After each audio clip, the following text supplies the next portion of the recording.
Dios te bendiga mucho, que tengas un excelente día. Quería compartir Gálatas capítulo 3, versículo 6 en adelante. En esta mañana poder compartir acerca de lo que el apóstol Pablo habla a los Gálatas. Primero, empezando en el capítulo, él habla de una manera fuerte diciendo: Gálatas insensatos, empezaron por el espíritu y terminaron en la carne. Porque querían justificar a través de las obras lo que hacían, lo que habían recibido, siendo que todo nuestro evangelio es por medio de la fe. Es por medio de haber creído y haber confiado en aquel que nos llamó. Y comienza con el pacto de Abraham en el versículo 6 diciendo: así Abraham creyó a Dios y le fue contado por justicia. Sabed por tanto que los que son de fe, estos son hijos de Abraham.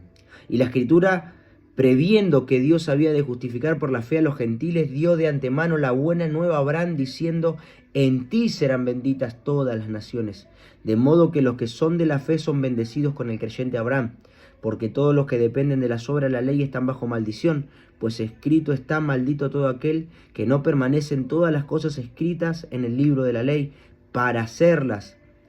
Y que por la ley ninguno se justifica para con Dios es evidente, porque el justo por la fe vivirá. Es tremendo poder entender algo, porque está la ley de Dios en la Biblia. En el Antiguo Testamento es los primeros libros que cuentan la historia del pueblo de Dios, cómo la creación, es ver el pueblo de Dios cómo fue avanzando, después cuando Dios trae las ordenanzas, cuando Dios establece la ley. Y la ley fue establecida por Dios, por las transgresiones de los hombres, termina después hablando el apóstol Pablo, porque era necesario una corrección.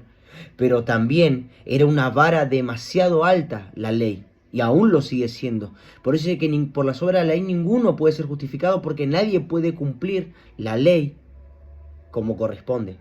Es decir, es tan alta la vara que nadie puede cumplirla a la perfección. La ley fue puesta por Dios para que el hombre entienda y sepa que nadie puede vivir conforme a los estándares de Dios. Son mucho más altos que los nuestros.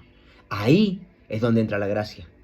Es el favor que no merecemos, que es por fe, por medio del sacrificio de aquel que sí fue justo, de aquel que sí no cometió pecado, de aquel que sí cumplió la ley, porque Jesús mismo lo dice y lo establece: yo vine a cumplir la ley. Él no vino a abrogarla, Él vino a cumplirla, y Él la cumplió. Pero nos da a nosotros, por medio de la fe, la oportunidad de alcanzar la promesa de Dios. ¿No falló Abraham? Sí, muchas veces. ¿Se equivocó? Sí. ¿Dudó? ¿Tomó malas decisiones? Sí, porque era un hombre, era una persona, al igual que vos y al igual que yo. Tenemos equivocaciones, tenemos errores, tenemos falencias. Pero es por gracia, no es por obras. No es por lo que yo puedo hacer que Dios puede bendecir mi vida. Es por la fe que yo tengo en Él. Porque le creo a Él y a sus promesas. Y Dios le da la promesa a Abraham. Tardó años en cumplirse, pero se cumplió. Y el Señor le dice: en ti serán benditas toda la familia de la tierra, en tu simiente. Y la simiente de Abraham ahora era una simiente de fe. Por eso la Biblia dice que es el padre de la fe. Tenemos que entender que no hay nada que yo pueda hacer para justificarme. No hay nada que yo pueda hacer que me avale delante de Dios. Simplemente la fe, que es el creer, que es el confiar. Y la Biblia dice que los que confían en Dios no serán avergonzados. El pacto que Dios hizo con Abraham fue irrevocable, porque después termina diciendo también el apóstol Pablo que cuando hay un compromiso y un pacto de hombres, una vez ratificado, no se invalida. ¿Cuánto más lo de Dios? La pregunta en esta mañana es: ¿cuántas promesas Dios te dio?